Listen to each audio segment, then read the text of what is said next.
मैं हूं संतोष। City news one Rewa की सांध्यकालीन समाचार सेवा में आपका स्वागत है। प्रस्तुत हैं आज के मुख्य समाचार। हड़ताल कर रहे आयुर्वेद कॉलेज के छात्र छात्राओं को हॉस्टल खाली करने के निर्देश। छात्रों में बड़ा आक्रोश, थाली पीट कर जताया विरोध। आयुर्वेद कॉलेज के छात्र छात्राओं ने कर रखा है धरना प्रदर्शन। आपको बता दें कि प्रदेश स्तरीय 5 सूत्री मांगों को लेकर रीवा आयुर्वेद कॉलेज के छात्रों ने हड़ताल का रास्ता अपना लिया है और कॉलेज परिसर के बाहर तंबू लगाकर बैठे हैं, जिसके बाद अब कॉलेज प्रबंधन ने सख्त कदम उठाते हुए हड़ताल में शामिल छात्र छात्राओं को मौखिक रूप से हॉस्टल को खाली करने की बात कही है, जिससे हड़ताल कर रहे छात्र छात्राओं और आक्रोशित हो गए हैं और अब आर या पार की लड़ाई लड़ने का मन बना लिया है। हम आपको बता दें कि बीते कई दिनों से अपनी मांगों को लेकर प्रदर्शन कर रहे छात्रों की जब बात नहीं बनी तो वे हड़ताल पर चले गए थे। शासकीय आयुर्वेद कॉलेज के छात्रों की मांग है कि मेडिकल कॉलेज के छात्रों की तरह उन्हें भी स्टाइपेंड दिया जाए। इसके साथ ही विश्वविद्यालय द्वारा समय पर परीक्षाएं आयोजित नहीं किए जाने से छात्रों ने नाराजगी जाहिर की है। इसके अलावा 3 अन्य मांगे भी हैं जिन्हें पूरी करने की मांग छात्र कर रहे हैं। अपनी 5 सूत्री मांगों को लेकर सरकार से अब आमने सामने की लड़ाई लड़ने की बात करने वाले आयुर्वेद विद्यालय के छात्रों के सामने अब रहने खाने की समस्या भी आती नजर आ रही है। छात्रों का कहना है कि बार बार मांग करने के बाद केवल उन्हें अब तक आश्वासन दिया गया है, लेकिन मांगों को पूरा अब तक नहीं किया गया है। यही वजह है कि लगातार छात्र विरोध प्रदर्शन कर रहे हैं। प्रस्तुत है आयुर्वेद छात्र से प्राप्त जानकारी के अंश। हमारा नाम डॉक्टर अंजलि कौरव है। कौन सी की छात्र क्या परेशानी है? हम लोगों को ये परेशानी है कि हम लोग जैसे छात्राएं जो हॉस्टल में रह रही हैं उन लोगों को छात्रावास छोड़ने का आदेश दिया गया है प्रिंसिपल के द्वारा। अब आप ये बताइए कि वो लोग यदि इस अवस्था में हॉस्टल छोड़ेंगी तो वो स्ट्राइक में कैसे पार्टिसिपेट करेंगी। तो इस वजह से उनको धमकाया जा रहा है, हॉस्टल छोड़ने का बार बार कहा जा रहा है। और हम यहाँ पर अपनी 5 सूत्रीय मांगों को लेकर हड़ताल निरंतर कर रहे हैं। आज 9वां दिन है। आज हम लोग इस अपनी मांगों को लेकर डटे हुए हैं और हम निरंतर इसी प्रकार से प्रयास करते रहेंगे। हमारी जो मांगे हैं वो यहाँ पर शांतिपूर्वक धरने के माध्यम से प्रदर्शित की जा रही है। शासन को समझाया जा रहा है, उन तक ये बात पहुँचाई जा रही है। अब हमारी जो फर्स्ट मांग है वो यह है कि जो पीएससी में 15% जो आरक्षण दिया जा रहा है जो पार्टिसिपेटों को, तो वो एनआरएचएम वालों को वो ना दिया जाए, वो ना दिया जाए। ये पहली मांग है। दूसरी मांग ये है कि जो इंटर्न, हाउस फिजिशियन और जो पीजी वाले स्कॉलर्स हैं उनको समान काम के लिए समान वेतन दिया जाए, उन्हें शिक्षावृत्ति दी जाए। और थर्ड मांग हम लोगों की ये है कि हम लोगों को जो इमरजेंसी आपातकालीन जो चिकित्सा पद्धति है उसमें एलोपैथी मेडिसिन का यूज़ करने की परमिशन दी जाए। हमारी जो 4th मांग है वो ये है कि यूनिवर्सिटी जो है उसमें से जो आयुष शाखा है उसको पृथक किया जाए। धन्यवाद। ये आप लोग थाली और बर्तन लेके बजा रहे हैं, इसका क्या? ये इसका उद्देश्य हमारा जनता को और सरकार को जगाना है, अपनी मांगों के लिए उनका ध्यान जो है वो आकर्षित करना है। ये हॉस्टल से रिलेटेड जो बाहर करने का मामला, उससे प्राचार्य से आपकी बात हुई प्रिंसिपल से? प्राचार्य महोदय से अभी बात जारी है और उन्होंने आदेश निकाला है, नोटिस निकाला है, तो अब उसके अनुसार आगे की कार्रवाई की जाएगी। हम लोग यहाँ पर अडिग हैं और हम लोग यहाँ से हटेंगे नहीं। हमारी मांगे स्पष्ट है। रीवा मेडिकल कॉलेज के डीन को हटाया गया। आपको बता दें कि मेडिकल कॉलेज के डीन डॉक्टर मनोज इंदुलकर को कार्य में लापरवाही पाए जाने के बाद हटा दिया गया है, जबकि डॉक्टर देवेश सारस्वत को मेडिकल कॉलेज के नए डीन की जिम्मेदारी फिलहाल दी गई है।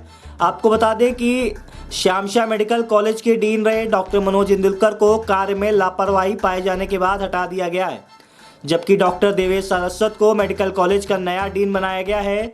इसके आदेश अभी जारी कर दिए गए हैं। बताया गया है कि medical college dean doctor Manoj Indulkar के खिलाफ जिला चिकित्सा शिक्षा विभाग द्वारा बड़ी कार्रवाई कर पद से हटाया गया है। बता दें कि मध्य प्रदेश चिकित्सा शिक्षा विभाग द्वारा बड़ी कार्रवाई कर पद से हटाया गया है। साथ ही 2 इंक्रीमेंट रोकने का भी आदेश दिया गया है। बता दें कि डॉक्टर मनोज इंदुलकर पर आरोप है कि पद पर पदस्थ रहते हुए उनके द्वारा नियम विरुद्ध कार्य किया गया है। फिलहाल डॉक्टर देवेश सारस्वत को श्यामशाह मेडिकल कॉलेज में डीन का प्रभार सौंपा गया है। बताया गया है कि कर्मचारियों के गड़बड़ झाला में फंसे डीन डॉक्टर मनोज इंदुलकर सेवानिवृत्त के बाद लेखापाल बीके शुक्ला के विरुद्ध अवैध तरीके से आरोप पत्र आदि जारी कर दिया गया था। जिसके बाद मिली शिकायत पर उप सचिव के दुबे ने एक्शन लेते हुए डॉक्टर मनोज इंदुलकर को डीन के पद से हटा दिया है। प्रस्तुत है सेवानिवृत्त लेखापाल बीके शुक्ला से प्राप्त जानकारी के अंश। नहीं, अभी तो बहुत सारी समस्याएं हैं।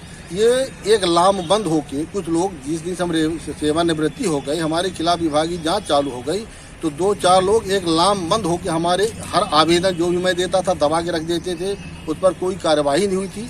हम नए डीन साहब डॉक्टर सारस्वत साहब ज्वाइन कर लिए हैं, तो मैं सोमवार को पूरे प्रकरण उनके सामने रखूंगा। अभी तो विभागीय जांच हमारी खत्म हुई है, डीन बदला है, पर हमारी जो समस्याएं अभी तक की हैं, जो लोगों ने द्वेष भावना से हमारे खिलाफ कार्रवाई करवाई है, हमारे आवेदन दबा दिए जाते थे, वो समस्याएं अभी रखेंगे। अभी तो हमको ये भी डाउट है कि पेंशन प्रकरण हमारा बना के तुरंत रखेंगे भी कि नहीं रखेंगे। अगर आपको न्याय नहीं मिलता तब आप क्या करेंगे? अब डीन साहब से रिक्वेस्ट करेंगे, नहीं मिलेगा तो फिर जाएंगे, साथ हम जाएंगे, नहीं कोर्ट जाएंगे, अंत में कोर्ट बचता है। फिर अभी तो हमारे कम से कम ये 7 महीने की हमारी 15 लाख की हमको तो ब्याज चाहिए, नुकसान इन्होंने किया। ये तुम्हारे परिवार का पैसा था, उनको मर रहे हैं लोग एक पैसे के लिए। मेडिकल कॉलेज ऑडिटोरियम में आयोजित हुआ वृहद स्वैच्छिक रक्तदान शिविर। कलेक्टर एडीएम पहुंचे। अब तक 38 लोगों ने किया रक्तदान। ज़्यादा से ज़्यादा लोगों के पहुंचने की गई अपील। आपको बता दें कि आज रीवा के संजय गांधी अस्पताल के मेडिकल ऑडिटोरियम में वृहद स्वैच्छिक रक्तदान शिविर का आयोजन किया गया, जिसमें सुबह 10 बजे से ही स्वैच्छिक रक्तदान आयोजित किया जा रहा है। कलेक्टर मनोज पुष्प तथा पुलिस अधीक्षक नवनीत भसीन रक्तदान शिविर से पहले विद्यार्थियों और सामाजिक संगठनों के प्रतिनिधियों से संवाद कर उन्हें स्वैच्छिक रक्तदान के लिए प्रेरित किए गए थे। आज सुबह से ही शुरू हुए रक्तदान शिविर में अब तक 38 लोगों ने स्वैच्छिक रक्तदान किया है, जिसमें मेडिकल कॉलेज के प्रोफेसर डॉक्टर अनुराग चौरसिया, डॉक्टर आदेश पाटीदार, डॉक्टर जगदीश जाटव, वहीं प्रशासन की ओर से खनिज अधिकारी आर.के. दीक्षित, विश्वविद्यालय थाना प्रभारी जे.पी. पटेल, हुजूर एसडीएम की पत्नी सोनम तिवारी, सूबेदार सुगम चतुर्वेदी, उपनिरीक्षक राहुल सहित अन्य लोगों ने रक्तदान किया है। इस अवसर पर collector Manoj Pushp, ADM Shailendra Singh, CMHO doctor BL Mishra, doctor Jyoti Singh, अधीक्षक SP Garg, doctor Manoj Indulkar, dean Devesh Saraswat, CMO doctor Yatnesh Tripathi सहित अन्य चिकित्सक उपस्थित रहे। इस दौरान कलेक्टर मनोज पुष्प ने कहा कि रक्तदान महादान है। स्वस्थ व्यक्ति द्वारा दिए गए रक्त की पूर्ति महज 24 से 48 घंटे में हो जाती है। रक्तदान से हम किसी के प्राण बचाने का आत्मिक सुख मिलता है। आज ये ब्लड डोनेट कर रहे हैं, कैसा लग रहा है? क्या लोगों को बोलेंगे आगे? आज जैसा कि आज बृहद ब्लड डोनेशन शिविर यहाँ पर लगाया गया है एसजीएमएच पे, और यहाँ पर यही संदेश देना चाहेंगे युवकों को कि आके अपना ब्लड डोनेट करें, क्योंकि ये बहुत ही ज़्यादा महत्वपूर्ण है। आपकी शारीरिक क्षमताओं के लिए बहुत ज़्यादा महत्वपूर्ण है, क्योंकि इससे आपकी स्ट्रेंथ बढ़ती है और आपके हाई ब्लड प्रेशर लो की प्रॉब्लम सॉल्व होती है, आपका हार्ट अटैक का प्रॉब्लम सॉल्व होता है। और लिटरली देखा जाए तो ब्लड एक तरह से रीजनरेट होता है। तो मैं युवाओं से ही प्रेरित करूँगा कि जितना हो सके आप अपना ब्लड डोनेट करें, और साथ में ये समाज को आगे बढ़ाने के लिए आप अपनी जो जिम्मेदारी आपकी समाज के लिए, उससे आप इस समाज को आगे बढ़ाएं, यही मैं बोलना चाहूँगा। धन्यवाद। रक्तदान शिविर का आयोजन किया गया है, क्या कितने लोग आए? अभी सुबह से हमारे यहाँ 10 बजे से शुरू हो गया था ये बृहद रक्तदान शिविर, और अभी तक 25 डोनेशन हो चुके हैं, और धीरे धीरे लोग आ रहे हैं और काफ़ी उत्साह देखा जा रहा है इस बृहद रक्तदान शिविर के लिए। कलेक्टर साहब के और जिला प्रशासन के निगरानी में ये जो अलग अलग जगह कैंप्स चल रहे हैं, उससे समाज को बहुत फ़ायदा मिलेगा, और साथ में एक प्रेरणा भी जागृत हो रही है। मतलब पहले जितनी भ्रांतियां थी वो धीरे धीरे करके टूट रही हैं, और मैं भी अब आम जनता से यही कहूँगा कि आप रक्तदान अगर आप करते हैं तो ये भ्रांति बिल्कुल नहीं है कि कमजोरी होती है या कुछ भी ऐसा होता है, बल्कि आपका रक्त मजबूत होता है, नया रक्त का संचार होता है, आपका बोन मैरो स्ट्रांग बना रहता है, आपको कैंसर की बीमारी कम होगी, आपको डायबिटीज़ कम होगा, आपका ब्लड प्रेशर हमेशा सही रहेगा, और आप हमेशा चिर युवा बने रहेंगे। तो इतने सारे फ़ायदे, और साथ में आप एक बार डोनेट करके 3 से 4 लोगों की जान बचा सकते हैं, और फिर वो डोनेशन के अगले ही दिन 55% जो लिक्विड पार्ट है वो वापस आ जाता है हमारे शरीर में। तो इससे अच्छा और क्या हो सकता है? मतलब ये एक मानवता है, मानव ही मानव को रक्त दे सकता है। तो मानवता का इससे बड़ा प्रतीक कोई नहीं हो सकता कि कोई किसी के लिए एक फरिश्ता बनकर आए और रक्त दे। रीवा से जबलपुर इलाज कराने गए एक सूने मकान में चोरों ने बोला दावा, सोने चांदी के जेवरात सहित 50,000 रुपए का माल किया पार। घटना सिविल लाइन थाना क्षेत्र के ट्रांसपोर्ट नगर की बताई जा रही है। बताया गया है कि ट्रांसपोर्ट नगर में रहने वाले कुशवाहा परिवार के लोग गुरुवार की रात जबलपुर इलाज कराने के लिए गए थे। इलाज कराने के बाद जब वह रीवा अपने घर पहुंचे तो देखा घर का सामान बिखरा पड़ा हुआ था और अलमारी में रखे सोने चांदी के जेवरात नहीं थे। कुशवाहा परिवार द्वारा बताया गया है कि लगभग 50,000 का माल चोरों ने पाल कर दिया है, जिसकी शिकायत सिविल लाइन थाने में कर दी गई है। मौके पर पहुंची सिविल लाइन पुलिस ने चोरों का पता लगाने में जुटी हुई है। वहीं इस घटना पर मोहल्ले में सनसनी फैल गई है। हम आपको बता दें कि यहां से कुछ ही दूरी पर करीब 10 दिन पूर्व एक चिकित्सक का परिवार भी इसी तरह चोरी का शिकार हुआ था। उस घर के लोग भी उपचार कराने नागपुर गए थे। पुलिस अब तक चिकित्सक के घर हुई चोरी का खुलासा नहीं कर पाई है। प्रस्तुत है पीड़ित से प्राप्त जानकारी के अंश। क्या नाम है आपका? प्रभात कुशवाहा नाम है। ये आपके यहाँ चोरी हुई है, क्या क्या सामान गया है? सामान गया है बच्चों का चांदी का आभूषण, जो जैसे छोटे छोटे रहते थे, बच्चे बड़े हो गए तो वो भी रखा हुआ था। पिछिया, पायल और मंगलसूत्र और कमर का करधन वगैरह ये सब जो है तो गया है। और हम कल बाहर थे, रीवा से गुड़ में थे, तो एक्चुअली मौका पा करके और बाकी जो फैमिली थी घर में, तो नीचे अब सब अपने अपने कमरों में थे। ऊपर मछले भाई साहब नहीं थे, वो बाहर थे जबलपुर में, तो मौका तक और हम भी नहीं थे। तो शायद हो सकता है कोई जानकार व्यक्ति ऐसा करवाया गया भी हो कि घर में वो भी नहीं है, मतलब जैसे हाँ, तो जानकार व्यक्ति भी करवा सकता है कि हम किसको कहते नाम लेके, पर जब कि ऐसा हुआ क्योंकि यार नेता भी घर में नहीं है, क्योंकि हम समाज सेवी हैं, तो ये भी जानकारी कि वो भी घर पे नहीं है। तो चलो जो है तो बाहर से जो है अंदर सब बंद था, बाहर से दीवार चढ़ के छत की और रेलिंग और फिर अंदर आए हैं। और ये संभावना 12 से 2 के बीच में रात में ये सामान सब फैला हुआ है। हाँ, सामान सब फैला हुआ है पूरा। पुलिस को सूचना दी? पुलिस को सूचना कंट्रोल रूम में दी और सिविल लाइन थाने में मुंशी को भी दी और भाई साहब को भी भेजे हैं रिपोर्ट के लिए। और 100 नंबर आई थी, तो 100 नंबर वाले तो उल ही बातें करते कि पहले पूरी रसीद लाओ। कितना नुकसान हुआ है? नुकसान करीब मान के 50 के ऊपर का। 50,000 रुपये। हाँ। क्या नाम है? प्रभात कुशवाहा। जिले भर में 1 से 5 मार्च तक अंकुर अभियान के तहत वृक्षारोपण का महाअभियान चलाया जा रहा है।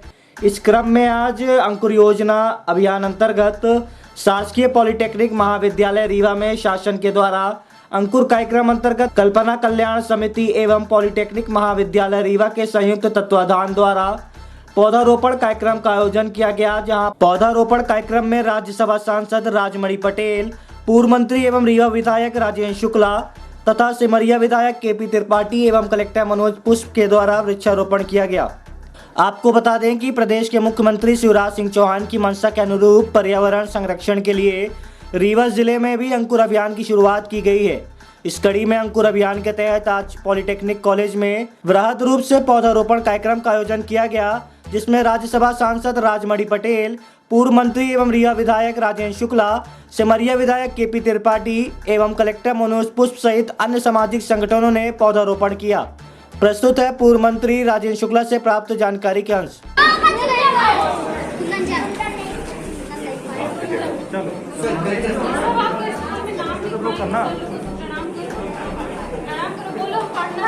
अंकुर अभियान के अंतर्गत 1 मार्च से 5 मार्च के बीच में जो वृक्षारोपण का एक बड़ा आंदोलन मध्य प्रदेश सरकार के निर्देशन में हो रहा है, उसके अंतर्गत आज पॉलिटेक्निक कॉलेज में हम लोगों ने वृक्षारोपण किया है।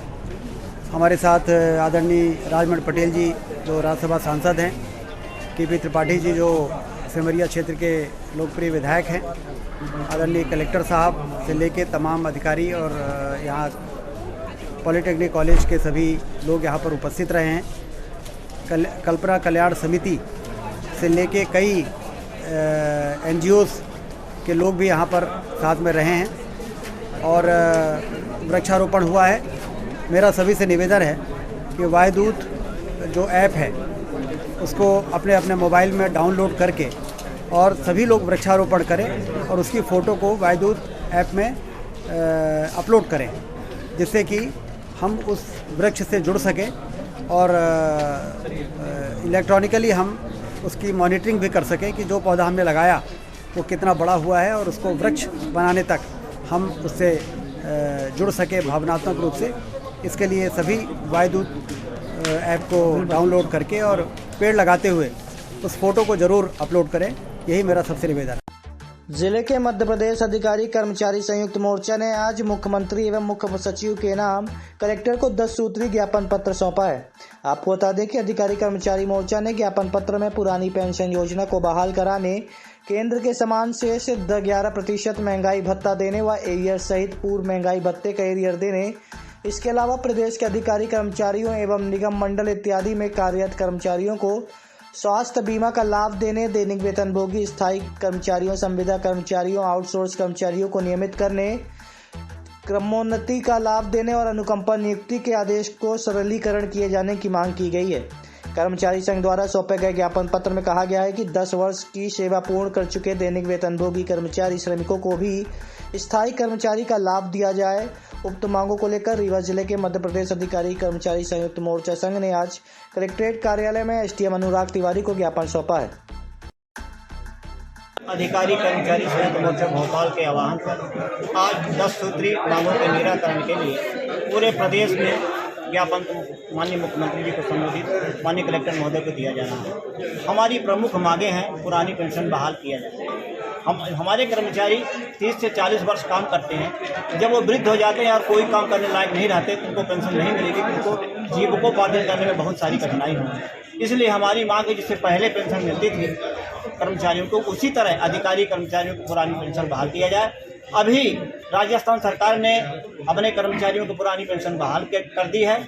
इसी तरह माननीय मुख्यमंत्री जी से भी हमारा आग्रह है कि यहाँ के अधिकारी कर्मचारियों को भी पुरानी पेंशन बहाल किया जाए। छत्तीसगढ़ में वापस से लंबी है ये मांग आपकी? ये तो 3 साल से लंबी है। 3 साल से अभी कोई कार्रवाई नहीं हो पा रही है। और केंद्र के समान महंगाई भत्ता, हमारे राज्य के कर्मचारी 11% महंगाई भत्ता पीछे हैं, जबकि केंद्रीय कर्मचारी 11% अधिक पा रहे हैं। हमारी मांग है कि केंद्र के समान राज्य के कर्मचारियों को भी 11% महंगाई भत्ता दिया जाए, कर्मचारियों को पदोन्नत दिया जाए। वर्ष 2016 से कर्मचारी अधिकारी पदोन्नत नहीं हो रही है। लाखों कर्मचारी सेवानिवृत्त बगैर पदोन्नत के। आज यहाँ पर कितने विभाग इकट्ठे हैं? सभी विभाग हैं, सभी अध्यक्ष हैं, 40 सभी संगठन के अध्यक्ष हैं। ये पदाधिकारी आए हैं, कर्मचारी पदाधिकारियों को बुलाया गया था, पदाधिकारी सभी। क्या नाम है आपका? राजकुमार चौबे, जिला सचिव अधिकारी कर्मचारी संयुक्त मोर्चा। आज की खबरों में बस इतना ही। कल हम फिर हाजिर होंगे कुछ नई खबरों के साथ। तब तक के लिए हमें इजाजत दीजिए। नमस्कार।